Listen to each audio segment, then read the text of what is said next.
नमस्कार दोस्तों, मेरा नाम है निखिल मिश्रा। आप देख रहे हो अनस्टडी। तो केंद्रीय विद्यालय में अगर क्लास 11th में आपको एडमिशन लेना है तो ये वीडियो आप ज़रूर देखिए। और कैसे होगा एडमिशन, क्या क्या प्रोसेस है, किस तरह से होता है एडमिशन, इस बात को आप ध्यान से सुनिएगा। और अगर आप चैनल पे नए हो, पहली बार आए हैं चैनल पे, तो चैनल को कीजिए सब्सक्राइब, बेल आइकन भी दबाइए जिससे आप तक सारी नोटिफिकेशन पहुंचती रहे। तो क्लास 11th में जो 2020 में हमें एडमिशन कराना है, आपको कराना है, उसके लिए क्या क्या डॉक्यूमेंट्स लगेंगे, किस तरह से एडमिशन प्रोसेस है, कब होगा एडमिशन, ये सारी डिटेल में बात करेंगे हम।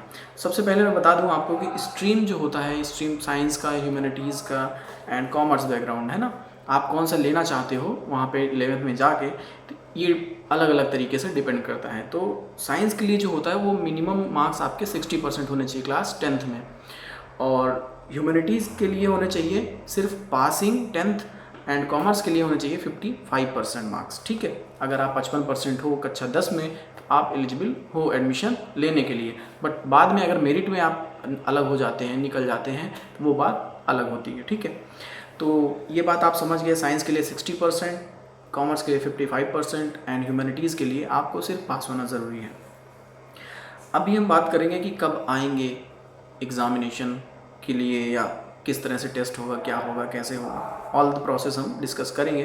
बट एक बात मैं आपको बता दूं कि मेरिट के हिसाब से ये होता है, आप सबको पता है, टेस्ट नहीं होता।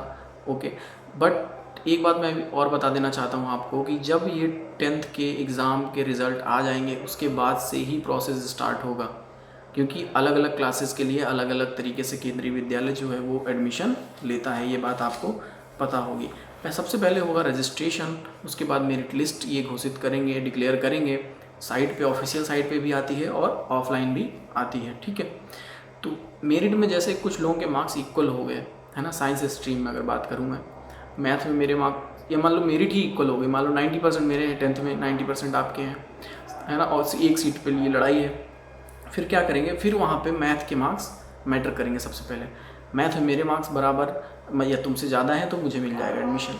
अगर मैथ के मार्क्स भी इक्वल हैं फिर साइंस के मार्क्स मैटर करेंगे। ठीक है, एंड उसके बाद हम बात करते हैं कि सीट्स जो हैं वो कितनी होती हैं एक सेक्शन में। सीट जो होती हैं वो 40 सीट लगभग होती हैं, 40 से 50 तक हो सकती हैं।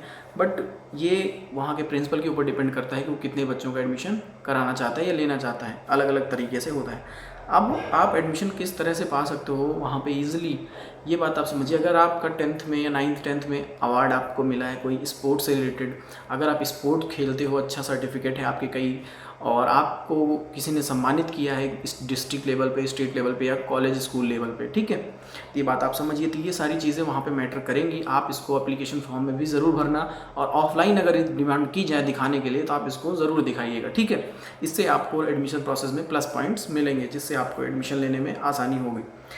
उसके बाद मैं बता दूं कि जो SC ST और PH के लिए जो है वो 4% मार्क्स एक्स्ट्रा दिए जाते हैं आपको, है ना। जो SC ST and physical handicapped candidate जो है उनको 4% मार्क्स जो है वो एक्स्ट्रा दिए जाते हैं कि कम्पीट करने के लिए मेरिट लिस्ट में। एंड अगर आप NCC से हो एंड स्काउट से हो, कोई एडवेंचरस आपके पास स्पोर्ट्स ट्रॉफी है या सर्टिफिकेट है, या आप मतलब स्पोर्ट के उसमें क्या बोलते हैं उसको, गाइड वाली स्काउट गाइडिंग जो होती है, ये सारी चीज़ें और भी अलग अलग तरीके से जो भी प्रोसेस होता है, या स्विमिंग करते हो आप, कुछ भी करते हो स्पोर्ट्स रिलेटेड, ये सारी बातें जो भी हैं, अगर आपके पास सर्टिफिकेट है ज़रूर लगाइएगा। ओके, एंड रजिस्ट्रेशन जो है वो स्टार्ट होगा, आपको पता है, जब 10th का रिजल्ट आ जाएगा। बट अवेयर रहिए, डॉक्यूमेंट्स अपने सारे आप बनवा के रखिए। डॉक्यूमेंट्स कौन कौन से लगेंगे मैं आपको बता दूँ। 10th का रिजल्ट तो लगेगा ही, वहाँ का ट्रांसफ़र सर्टिफिकेट लगेगा। ठीक है, अगर आप अदर डिस्ट्रिक्ट केंद्रीय विद्यालय में लेना चाहते हो एडमिशन, तो वहाँ के लिए आपको BSA ऑफिस से जो TC होती है, ट्रांसफ़र सर्टिफिकेट, वहाँ पे डिस्ट्रिक्ट ट्रांसफ़र कराना पड़ता है। ठीक है, इसके बाद आपके पास OBC या SC ST जनरल EWS जिस भी कास्ट में आते हो, जनरल को छोड़ के, आपको उसका सर्टिफिकेट इशू होना चाहिए, एक्सपायर्ड नहीं होना चाहिए। ठीक है, डोमिसाइल आपके पास होना चाहिए, एंड बर्थ सर्टिफिकेट नहीं है तो कोई बात नहीं, क्योंकि आपकी जो 10th की मार्कशीट है वो डिफाइन करती है आपकी एज। और आधार कार्ड बिल्कुल होना चाहिए, अकाउंट नंबर आपका होना चाहिए, अगर नहीं है तो अकाउंट नंबर आप अपना करा लीजिए, अकाउंट ओपन करा लीजिए। एंड PH कैंडिडेट्स के लिए मैं बता दूं, PH कैंडिडेट जो हैं वो अपना फिजिकल हैंडीकैप का जो सर्टिफिकेट होता है गवर्नमेंट अथॉरिटी से, वो इशू करा लें। और अगर किसी के फादर या मदर डिफेंस में हैं या एक्स सर्विस मैन हैं, वो लोग भी अपना सर्टिफिकेट लगा के कोटा हासिल कर सकते हैं। सिंगल गर्ल चाइल्ड की बात अगर रही तो इसके लिए भी एफिडेविट आपको लगाना पड़ सकता है, और अगर आपको फ़ायदा इसका लेना है। पीएसयू या केंद्रीय विद्यालय में जिसके मम्मी पापा जॉब करते हैं वो भी अपना सर्टिफिकेट लगा के अपना कोटा वहाँ पे आरक्षित करा सकते हैं कि मतलब मैं इसमें करता हूँ। बाद में आपको उसका कोटा का लाभ मिले ना मिले ये अलग बात होती है, ठीक है। एमपी कोटा के थ्रू जो लोग एडमिशन लेते हैं ये इसमें एमपी कोटा के थ्रू 10th के बाद एडमिशन नहीं होता। रिकमेंडेशन होती है प्रिंसिपल की, अदर स्कूलों की, या जो